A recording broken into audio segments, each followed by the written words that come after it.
इस पावन स्थली पर श्रीमद् भागवत सप्ताह पारायण का आज पंचम दिवस। भैया दाता राम जी उनकी धर्म पत्नी किताब श्री, जिन्होंने बड़ी लगन के साथ 7 दिन के लिए ज्ञान की गंगा बहाई है, जिसमें आप जैसी पंच भौतिक शरीर में अपदत्त पुण्यात्माओं ने पदार्पण किया है, और हमारे संत भगवानों ने भी अपना अमूल्य समय दिया। भक्तों, जिस कथा में, जिस अनुष्ठान में संत भगवान पहुंच जाते हैं, तो वहां साक्षात जगदाधार परमेश्वर भी आ जाता है। भगवान की कथा मन के मैल को धोने वाली। मन एवं मशाना कारण बंद मोचे बंधाए विषय उक्तम मुक्तम निर्विष्या मना। ये मन बंधन और मोक्ष का कारण है। जब ये मन संसार माया के चक्कर में पड़ करके अद्वैत सा होता नजर आता है, तो समझ लेना ये मन बांध रहा। और जब मन विषयों से विरक्त होकर के अलग भागता है, उस समय मन बंधन से मुक्त करता है। भगवान की कथाएं नदियों में त्रिवेणी हैं, पापों के लिए छेनी से पैनी हैं, आधार की नजर में जो बैकुंठ की नसैनी है। जब भी भगवान की कथा में जाओ, अपने मन को सुंदर बना के जाओ, अपने विचारों को अच्छा बना के जाओ। भगवान की कथा आत्मा का भोजन है, शरीर का भोजन है दूध दही मक्खन अन्न। आत्मा का भोजन है प्रभु का ध्यान और भगवान की कथाएं। मेरे भक्तों, यह हमारे आपके ऊपर परमात्मा का बहुत बड़ा एहसान है, जो हमें तुम्हें मनुष्य बना दिया। मन और जीव जो होते हैं फल में भी परतंत्र हैं, कर्म में भी परतंत्र हैं, लेकिन ये मानव योनि कर्म में स्वतंत्र है, फल में परतंत्र है। मेरे भक्तों, 84 लाख योनियां संत भगवानों ने बताई हैं। 84 लाख योनियों में भटक भटक के तब मानव का शरीर मिलता है। कभी अंडों में बंद रहे, पसीना से पैदा हुए, कभी जल में मगरमच्छ बन गए, सारा जीवन जल पीने में चला गया, कभी गधा कुत्ता सुअर बन गए। और ये हमारे गुरुदेव को पुष्प का हार पहना करके सम्मान कर रहे हैं श्री राजेंद्र सिंह सनोब श्री शिव मंगल सिंह। ये यज्ञपति जी को भी सम्मानित कर रहे हैं, एक पत्नी को भी, परीक्षित को भी, परीक्षित की धर्मपत्नी को भी ये पुष्पों का हार डालकर सम्मानित कर रहे हैं। भगवान इन्हें सुख शांति प्रदान करें। मेरे भक्तों, 184 भूखे पौ पे अटकी आए, और अब की बाजी हार गए तो 84 लाख योनियों में फिर भटकना पड़ेगा। रंग बदलते बदलते नाकम दम हो गई, जन्मते बार बार मरते मरते, और रहे न सर पे बाल हाय जम के जूते पड़ते पड़ते। जाने कितने जन्म धारण करे हैं, पशु पक्षी जलचर नवचर थलचर बने हैं। इसलिए प्राणों के प्राण भगवान को अपने हृदय में स्थान दे दो। सुबह शाम प्रभु का ध्यान करो, काम भी करो, लेकिन काम के साथ साथ ये सबसे बड़ा काम है परमात्मा का चिंतन, संतों की सेवा।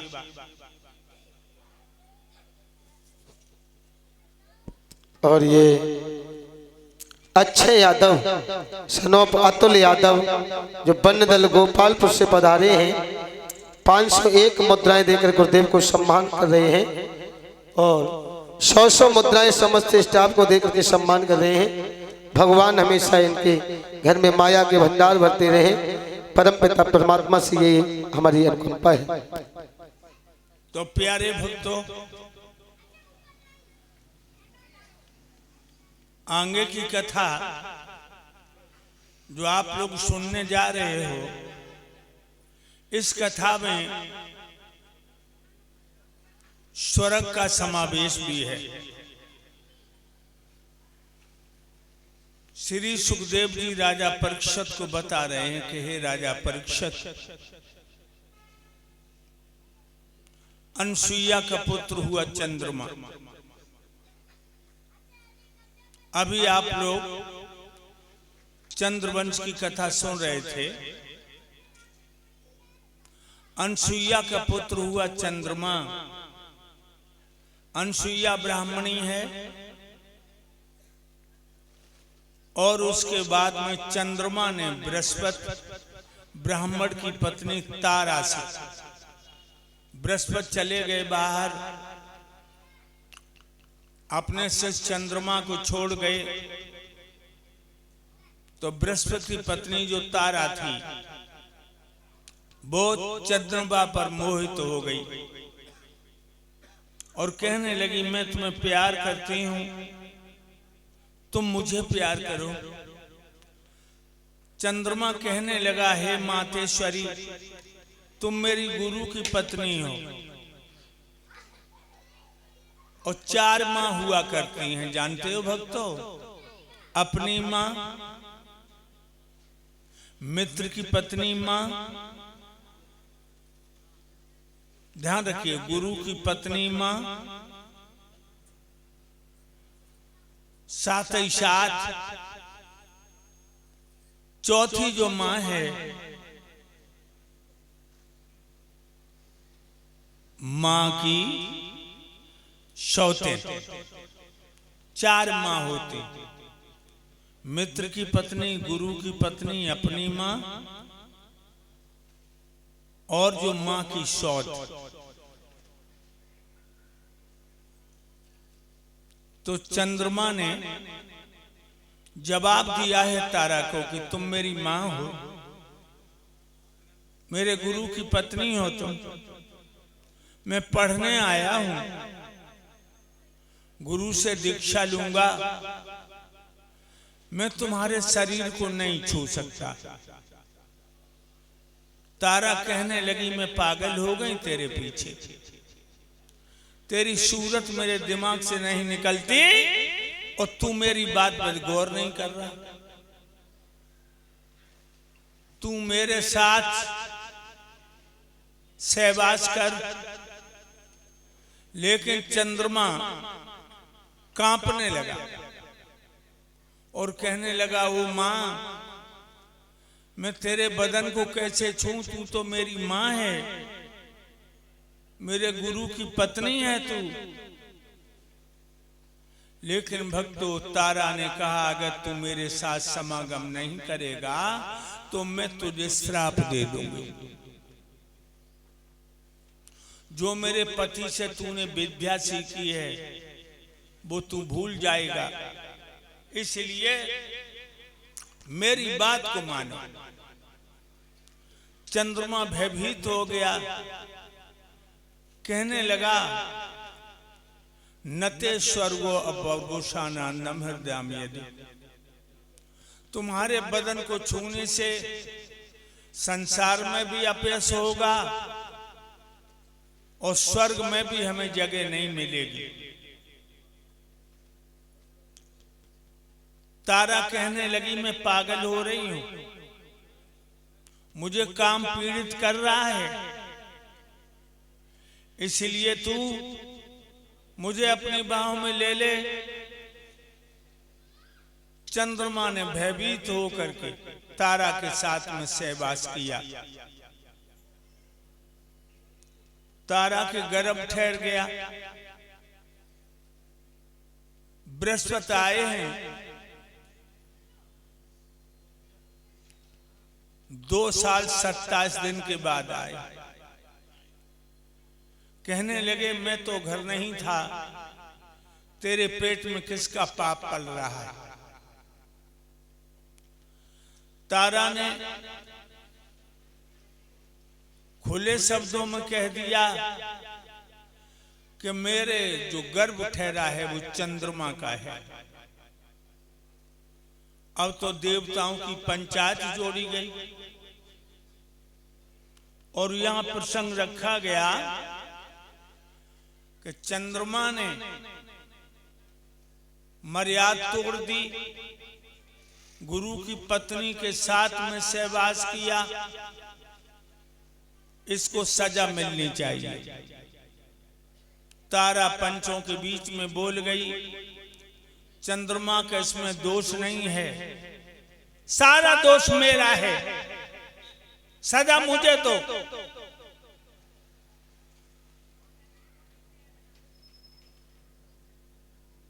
एक देवता कहने लगा तुझे पेट का बच्चा किसे दिया जाएगा। कहने लगे वीर प्रधान होता है, वीर प्रधान होता है।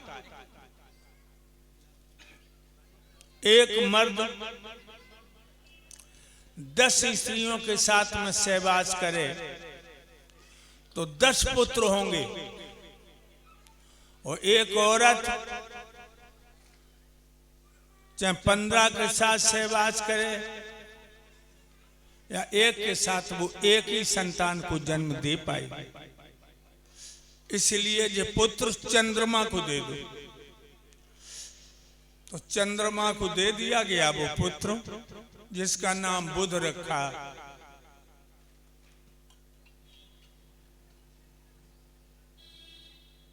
बुध से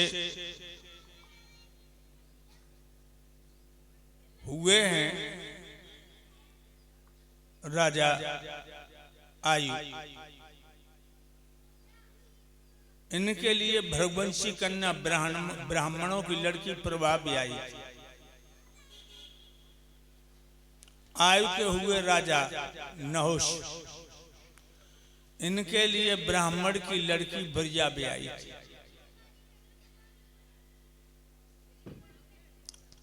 राजा नहुष के पुत्र हुए राजा यात, इनके लिए शुक्राचार्य ब्राह्मण की लड़की देवयानी भी आई थी, जिससे 2 पुत्र हुए, यदु और तुर्बस।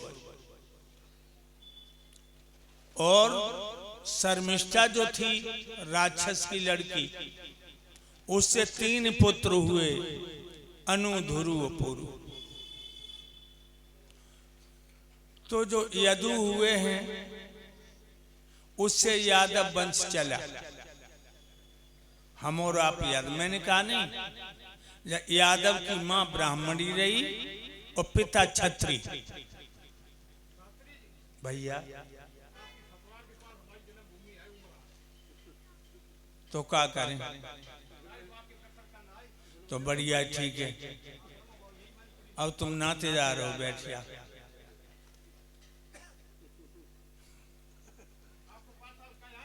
हाँ, क्या है? तो मैंने कहा भक्तों, यदु से यादव वंश, और जो तुर्बस हुआ है तुर्बस, उससे तुर्क वंश चला।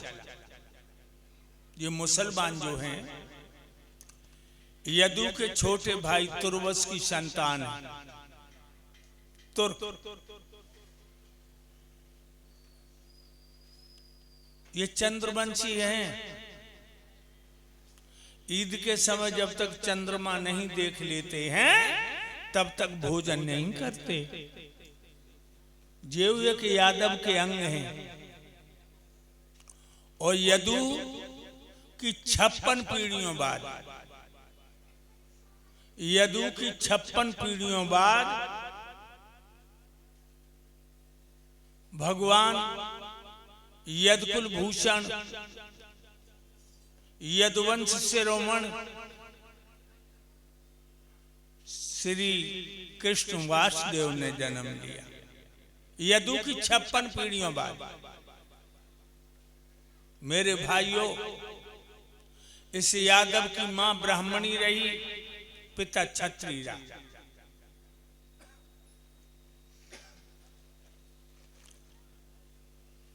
एक राजा बाहुक हुए, उनके पुत्र का नाम है उग्रसेन। ये मथुरा के राजा है उग्रसेन। इनकी प्राण प्यारी दुल्हन का नाम है पवन रेखा। भक्तों, ये पवन रेखा बहुत ही सुंदर हैं, सतियों में लिखी जाती है। लेकिन वो कहावत आपने सुनी होगी, अति गुणी सो निर्धनी, अति सुंदर सो बांझ। जो ज्यादा विद्वान होते हैं वे धन के आयोजन में नहीं पड़ते, और जो स्त्री ज्यादा सुंदर होती है बांझ होती। ये हमने देखा हरियाणा में, जिला हिसार में जोगलान गांव में कथा कह रहे, तो एक माँ आई गद्दी पर चढ़ाने के लिए, तो भक्तों इतनी सुंदर थी वो, सीता लग रही थी। मैं बार बार नजर अलग करता मगर उसके चेहरे पर टिक जाती नजर। और स्त्रियां श्रृंगार करती हैं लेकिन वो बिना श्रृंगार के सीता लग रही है। गद्दी से उतरे तो हमसे हाथ जोड़ के बोली, गुरुजी मैं तुम्हें भोजन कराना चाहती हूं। मैंने कहा कब कराना चाहती हूं? आज शाम को। ठीक है। शाम को भोजन करने गया भक्तों, तो उसका जो भवन बड़ा था, मकान बना था महल की तरह, बहुत सुंदर भोजन बनाए उसने। पूड़ी, कचौड़ी, दही बूरो, रबड़ी, अलग जन क्या क्या बनाया उसने। भोग लगाया और मैंने इधर उधर नजर फेंकी तो भक्तों घर में कहूं खिलौना नजर नहीं आया। जब मैं चला दक्षिणा दी, पैर छूने को हाथ बढ़ाई तो मैं पीछे हट गया। मैंने कहा मां एक बात का जवाब दो, तुम सुंदर, तुम्हारी पति सुंदर, तुम्हारा मकान सुंदर, लेकिन कोई खिलौना। सोई उसकी आंखों से आंसू निकल गए। कहने लगी यही मेरी किस्मत सो गई। मेरे पति ने कभी ऐसा नहीं कहा कि हमें तुमसे शिकायत है, कोई संतान नहीं। मेरे पति भी परमेश्वर हैं। तो मैंने कहा पुत्रवती भव, भगवान तुझे पुत्र रतन जरूर दे दे। जब इतनी श्रद्धा है संतों के लिए। चला आया 5 साल देवठान, उसके एक बालक पैदा हुआ भक्तों। फिर हमारी कथा वो लिखा के चली गई। तो परमपिता परमात्मा के विधान को कोई समझ नहीं पाता। रानी पवन रेखा कोई औलाद नहीं हुई, लेकिन राजा ने कभी अपनी प्राण प्यारी के दिल को नहीं दुखाया कि तू बांझ है, तेरे कोई संतान नहीं, तूने मेरे कुल का दीपक बुझा दिया। इन शब्दों का प्रयोग नहीं किया। और भक्तों घर तो वो ही स्वर्ग है जहां में पति पत्नी को घर की लक्ष्मी माने और पत्नी पति को परमेश्वर। वो घर स्वर्ग होता है। नारिस पूजनते तत् रमन्ते देवता। जिस घर में पत्नी का पति सम्मान करता है उस घर में देवता वास करते हैं। और जिस घर में पत्नी हिचकियां ले लेकर रोती है बघर से लक्ष्मी किनारा कर जाती। भक्तों, कभी अपनी पत्नी के दिल को मत दुखाना, कभी। वैसे गलती तो हो जाती है, लेकिन वो गलती प्रेम से समझाओ, गाली गलौज से नहीं। हम देखते हैं लोग तू तड़ाक से बोलते नहीं। रोहिला के आईजी साहब भारत सिंह जी, जो अब तो चले गए हैं, उनके यहाँ मैं भोजन करके बैठा और तब तक उनकी धर्म पत्नी आई, तो एकदम से आईजी साहब खड़े हो गए। आई देखिए, जो सिपाही आने से आईजी हुए थे, अपनी पत्नी का कितना आदर किया, मैं तो दंग रह गया। खड़े हो गए, जब वो बैठ गई तब वो बैठी। इसी तरह तुम मेरी बात पे गौर करिए। ये ढोल मजीरा सारी जिंदगी हो गई, सुनते हुए कुछ शब्दों को मस्तिष्क में रखिए। पत्नी के दिल को सपने में मत दुखाना। बहुत से लोग रामायण की चौपाई ले लेते हैं। रामायण की चौपाई, ढोल गमार शूद्र पशुनारी सकल ताड़ना के ही अधिकारी। तो क्या लिखा तुलसीदास ने? तारण। अगर प्रताड़न लिखा होता तो तुम मारते पीटते। तारण का अर्थ है कसौटी, और तारण का अर्थ है उद्धार।